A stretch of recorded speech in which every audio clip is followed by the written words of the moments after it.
ఉమ్మడి నిజామాబాద్ వ్యాప్తంగా పండుగ వాతావరణం కనిపిస్తోంది. నిన్నటి నుంచి తెలంగాణ ప్రభుత్వం రైతు భరోసా, ఇందిరమ్మ ఆత్మీయ భరోసా కింద లబ్ధిదారుల అకౌంట్లో డబ్బులు వేయడంతో హర్షం వ్యక్తం చేస్తున్నారు. గత సర్కార్ వ్యవసాయ యోగ్యం కాని భూములకు వేల కోట్లు ఇచ్చిందని మండిపడ్డారు. వేల కోట్లు దోచుకున్న వారిపై సర్కార్ చర్యలు తీసుకోవాలని డిమాండ్ చేస్తున్నారు.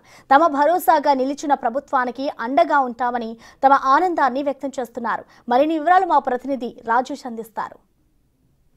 తెలంగాణ రాష్ట్ర ప్రభుత్వం ఇప్పటికే రైతులకు శుభవార్త చెప్పింది. ఇటు బోనస్తో పాటు రైతు భరోసా వేయాలని చెప్పి కూడా ప్రతిపక్ష డిమాండ్ చేస్తున్న నేపథ్యంలో ప్రతిపక్షాలకి చెంపపెట్టుగా రైతు భరోసా స్టార్ట్ చేసింది. అలాగే ఇందిరమ్మ ఆత్మీయ భరోసా కూడా డబ్బులు పడ్డాయి రైతులకి. రైతులంతా కూడా హర్షం వ్యక్తం చేస్తున్నారు, పెద్ద ఎత్తున సంబరాలు చేసుకుంటున్నారు. ప్రస్తుతం మనం నిజామాబాద్ జిల్లాకు సంబంధించిన ఆర్మూర్లోని అంకాపూర్లో రైతులతో ఉన్నాం. ఆ రైతులు మనతో ఉన్నారు. సార్ మాట్లాడించే ప్రయత్నం. సార్ చెప్పండి, ఇప్పటికే కాంగ్రెస్ ప్రభుత్వం ఏర్పడిన 13 నెలల్లోనే ఇప్పుడు రైతులకి చాలా వరకు బోనస్తో పాటు అన్ని కార్యక్రమాలు చేస్తుంది. అంతేకాకుండా రైతు భరోసా, ఆత్మీయ భరోసా వేసింది. ఎట్లా చూస్తారు?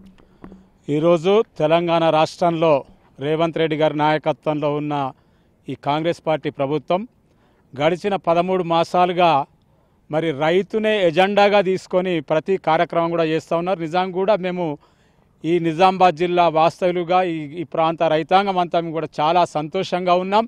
ఎందుకంటే మేము చాలా రోజుల నుంచి కూడా ఇక్కడున్న రైతాంగం, తెలంగాణ వ్యాప్తంగా ఉన్న రైతాంగం అంతా కూడా ఒక్కటి మరి ప్రభుత్వాన్ని డిమాండ్ చేయడం జరిగింది. ఏదైతే రైతు భరోసా అనే ఒక పథకం ఉన్నదో ఈ స్కీమ్ కేవలం సాగు చేసే రైతాంగానికి మాత్రమే అమలు కావాలనే ఉద్దేశంతో రైతాంగం కష్టపడి పనిచేసే రైతాంగం అంతా ఉన్నారు. మరి దానితో పాటు ఎవరైతే వ్యవసాయ కూలీలు ఉన్నారో, మా పంట పొలాల్లో వచ్చి మరి కష్టపడి పనిచేసే వ్యవసాయ కూలీలు ఉన్నారో వాళ్ళను కూడా ఆదుకోవాలని ఒక చక్కని ఉద్దేశంతో ప్రభుత్వం ఇందిరమ్మ ఆత్మీయ భరోసా అని ఒక పథకాన్ని తెచ్చి సాలీనా ఒక్కొక్క కుటుంబానికి ఒక్కో వ్యక్తికి 12,000 రూపాయలు ఇచ్చే కార్యక్రమం తీసుకున్నారు. మరి మా రైతు కూలీల తరపున కూడా మేము ప్రభుత్వానికి కృతజ్ఞతలు తెలియజేస్తా ఉన్నాం. వ్యవసాయం సంబంధించిన కూలీలకి ఇప్పుడు భూమి లేని రైతులకు కూడా డబ్బులు పడ్డాయి. దాన్ని ఇట్లా చూస్తారు. రేవంత్ రెడ్డి గవర్నమెంట్, కాంగ్రెస్ గవర్నమెంట్ రైతు పక్షపాతి. ముఖ్యంగా చెప్పాలంటే గతంలో కూడా కాంగ్రెస్, వైఎస్ రాజశేఖర కూడా రైతు పక్షపాతి.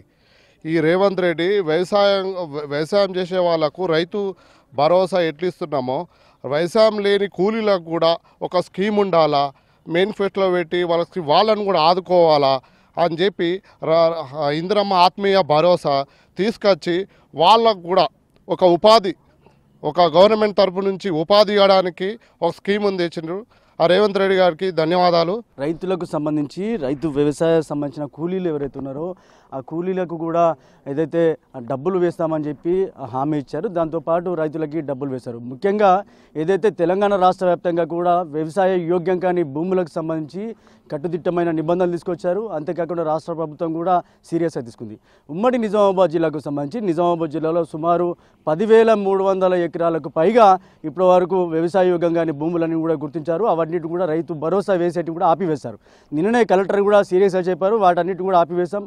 ఎవరైతే జెన్యున్గా రైతులు ఎవరైతే ఉన్నారో పంటలు పండిస్తారో వాళ్ళకి రైతు భరోసా పడుతుంది. అలాగే వ్యవసాయ కూలీలకు సంబంధించి దేశంలో ఎక్కడ లేని విధంగా ఈ తెలంగాణ రాష్ట్రంలో వ్యవసాయ కూలీలకి ఆత్మీయ భరోసా పేరుతో డబ్బులు వేస్తున్నారు. దీనికి రైతులంతా కూడా హర్షం వ్యక్తం చేస్తున్నారు. ఇప్పటికే రాష్ట్ర ప్రభుత్వానికి అభినందనలు తెలియజేస్తున్నారు. రేవంత్ రెడ్డి ప్రభుత్వానికి, ముఖ్యమంత్రి రేవంత్ రెడ్డికి పాలాభిషేకాలు చేస్తున్నారు.